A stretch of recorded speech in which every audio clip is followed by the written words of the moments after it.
Aquí en los Estados Unidos había la costumbre, me imagino que muchos de nuestros países también, de que los vendedores llegaban a tu casa y te tocaban en la puerta, ¿verdad?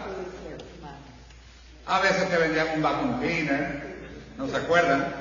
O te querían vender alguna cosa de limpieza para la casa, pero también aquí se usaba mucho que iban tocando en puerta los que publican Biblias, ¿no? Los Bible Publishers, ¿no? Las editoriales que publican Biblias.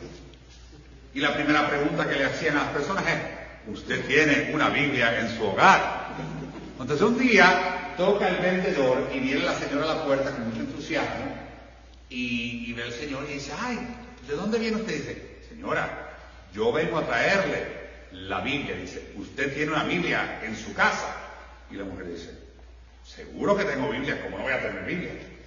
Y la segunda pregunta, que es más fuerte, es: ¿y usted lee la Biblia, señora, bien a menudo? Y la señora dijo: bueno, sí, bastante a menudo. Ok. Entonces le dice la hija: mija, ve a buscarme la Biblia, por favor. Mira, ahí está, en esa repisa, la que era de tu abuela. La niña va corriendo, trae la Biblia con un entusiasmo tremendo, le enseña la Biblia al señor. Mira, esta es la Biblia de la familia. Y vaya, la señora empieza a abrir las hojas así de la Biblia para que él viera que tenía una Biblia y ¡paga!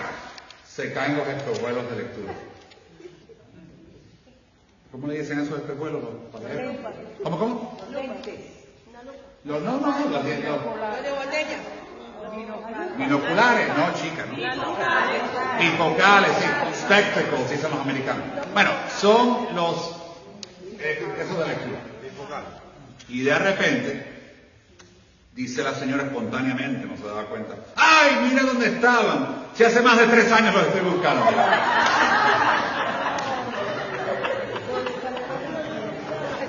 Se le salió o se le escapó. Hay un pastor metodista que se llama el pastor Maxime Dunham. Maxime Dunham cuenta una historia muy interesante. Dice que en un hotel muy prestigioso de Nueva York había un manager que era muy cristiano, muy devoto. Y él quería que en todas las habitaciones de su hotel hubiera una Biblia puesta prominentemente, no una gavetica como esa que tienen ahí, no, la quería en un lugar prominente. Él, cuando remodeló el hotel, puso en un lugar prominente al lado de la cama de todos sus huéspedes una Biblia. Dicen que aquello fue tremendo. 20 años pusieron las Biblias al lado de la cama, nunca nadie se robó ni una sola Biblia. Después decidieron: bueno, ya que tenemos la Biblia, que es lo más importante, pongamos también un diccionario. Y pusieron un diccionario Webster, tremendo diccionario. ¿Y saben lo que pasó? Al poner el diccionario, lo pusieron cerca de la Biblia, en un lugar de prominente, pero cerca. Los primeros 6 meses se robaron 41 diccionarios. Y el reverendo dice así: bueno, no sé si se pueda sacar una conclusión sólida de esto viéndolo por la superficie, pero parece que la gente, aparentemente, da más valor a las palabras humanas que a las palabras de Dios. Así que hay palabras y está la palabra con P mayúscula. Por supuesto, la Biblia es la palabra por encima de todas las palabras. Y dice, pero vamos más allá. Dice, para la fe cristiana, Jesús, el Señor, es la palabra hecha carne. Escuchen bien, ¿se acuerdan? La palabra se hizo carne y habitó entre nosotros. La palabra con P mayúscula, la palabra eterna, hasta este día, esa palabra que encontramos en la Biblia, es la mayor de todas las palabras. Hoy Jesús dice en el Evangelio que esa palabra proclamada del profeta Isaías, que esa palabra se cumplía ahí en ese momento. Imagínense, los judíos llevaban siglos, generaciones escuchando ese mensaje de Isaías, que ha venido el Señor, ¿no?, a sanar, a salvar, a restaurar, a darle vista a los ciegos, a levantar lo caído. Y Jesús les dice, esto se cumple hoy. Pero fíjense dónde es que Jesús lo hace. En Nazaret. Un pueblo donde Él nació, por eso le decimos Jesús de Nazaret. Un pueblo donde la Virgen recibió el mensaje del ángel. Ella dice, hágase en mí según tu palabra. El mismo pueblo donde la Virgen y San José llevan a Jesús para ser circuncidado y presentado en el templo. Y yo me acuerdo cuando yo era pequeño y mis padres me llevaban a alguna iglesia, a algún lugar sagrado, yo decía, wow, grande este lugar.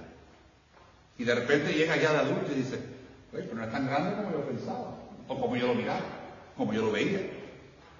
Yo me imagino que Jesús llegó a esa sinagoga y dijo, wow, esta es la sinagoga de Nazaret.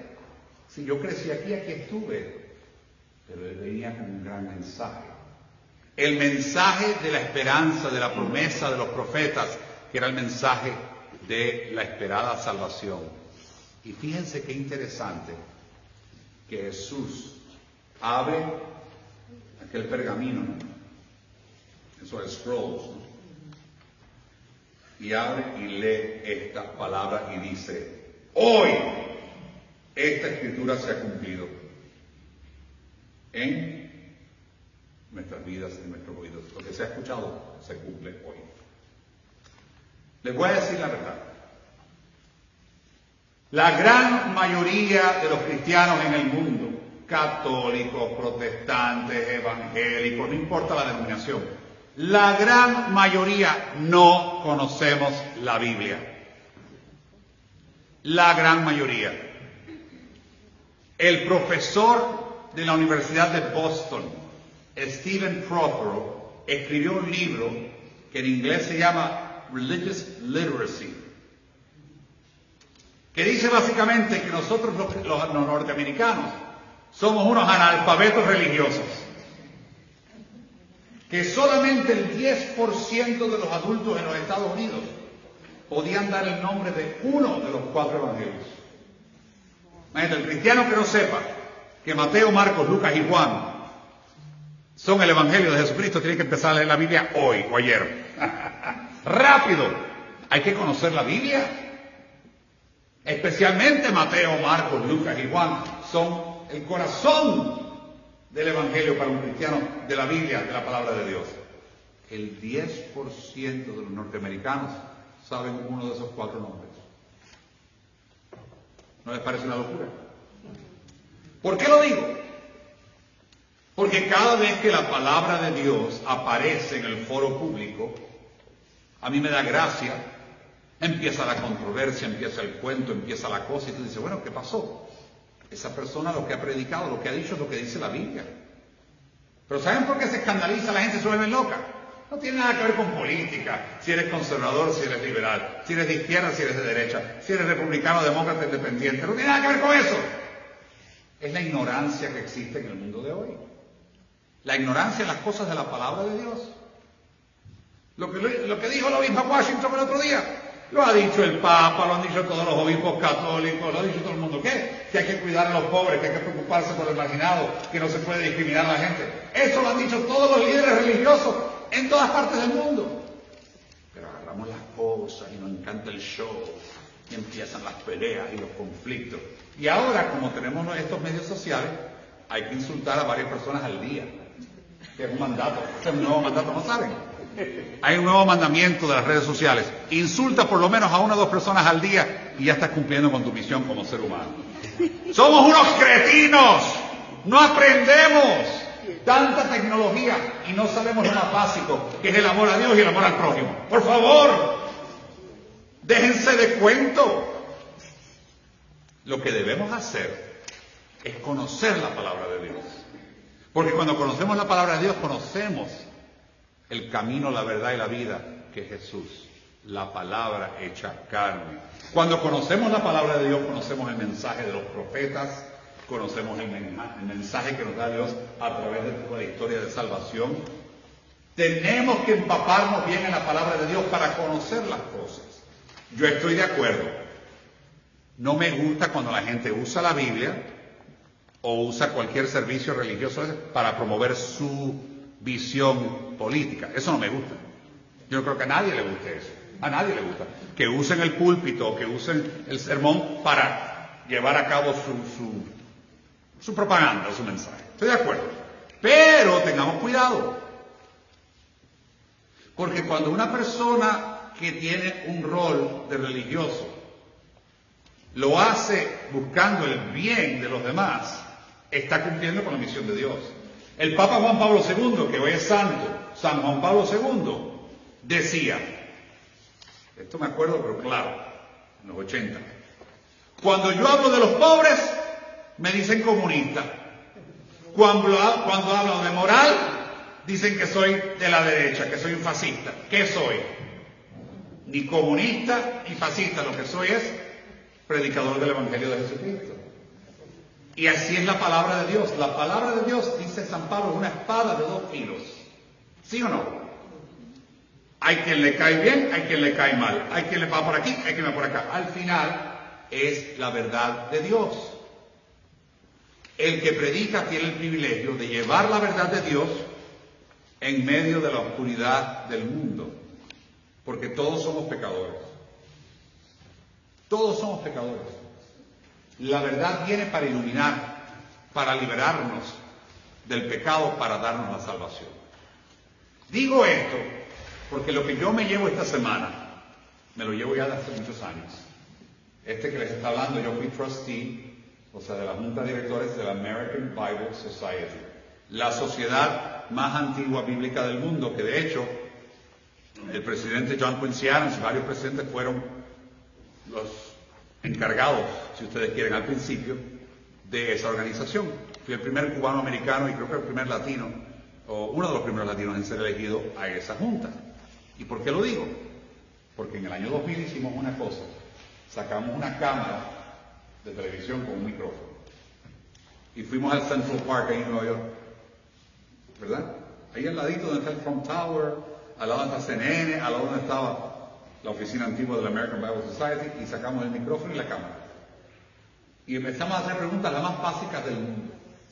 ¿No? ¿Quién era Noé, el de la arca? ¿Quién era Juan el apóstol? Cosas básicas. ¿Dónde nació Jesús, por ejemplo? Señores, las respuestas eran absurdas. Todas eran personas educadas que trabajaban ahí en Broadway, en Wall Street. O sea, gente que hasta doctorados tenían, no sabían nada de la Biblia. ¿Por qué les digo? La Biblia es el libro más comprado y menos leído. Es el best. Todo el mundo quiere tener una Biblia. Pero les voy a decir algo. Ustedes los latinos que les encantan las cositas. La Biblia no es un amuleto para buena suerte. Tengo una Biblia.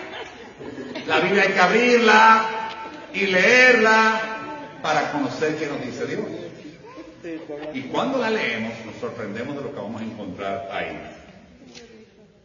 Esta semana me di cuenta, con toda esta controversia, lo poco que conocemos realmente de la palabra de Dios. Y quiero compartir con ustedes una poesía que habla de lo que es la Biblia. Me encanta esto. Es anónima, no me dan el nombre del autor. Mira que he buscado por Google. Si están viéndome ustedes, por favor, búsquenme en Google a ver quién escribió esta poesía, está bella. Pero les voy a decir lo que dice sobre la Biblia. Escuchen esto.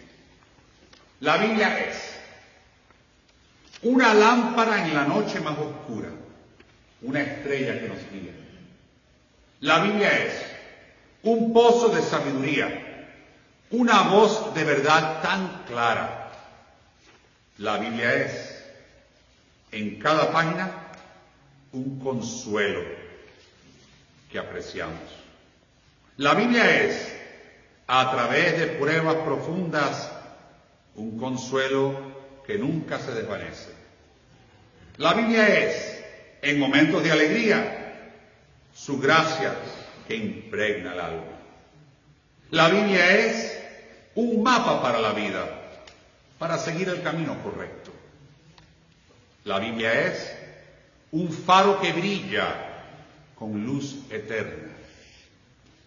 La Biblia es, desde el amanecer del Génesis hasta el final del Apocalipsis, la historia del amor eterno Un amor que no conoce fin. El amor de Dios. La Biblia es un tapiz de historias, tanto antiguas como nuevas, de profetas, reyes y de fieles. La Biblia es un espejo para nuestras almas, donde podemos ver los defectos que debemos cambiar y lo que tenemos que mejorar para poder estar realmente en gracia de Dios. Recibir su gracia, que es un don gratuito, no merecido. La Biblia es páginas que nos dan sabiduría, versículos que nos llenan la vista y la mente de su luz. En la verdad de la Biblia encontramos un camino, encontramos un verdadero tesoro eterno y lo tenemos disponible todos los días. Un tesoro sin fin. Mi pregunta para ustedes, amigos, es: cristianos del siglo XXI, creyentes de todas las denominaciones cristianas, seas católico, ortodoxo, protestante, evangélico, como tú te llames, ¿verdad? Los cristianos hoy día tenemos todo tipo de apellidos. La verdad es esta: ¿tenemos hambre de la palabra de Dios? Are we hungry for God's word? ¿Tenemos hambre de la palabra de Dios? ¿Tenemos hambre de las buenas nuevas de Jesús? ¿Tenemos el deseo de llevar al mundo las buenas nuevas del reino? Porque al final esa es la misión de todo bautizado: compartir el mensaje de Dios con este mundo que a veces tan lejos está de Él. En el nombre del Padre, del Hijo y del Espíritu Santo.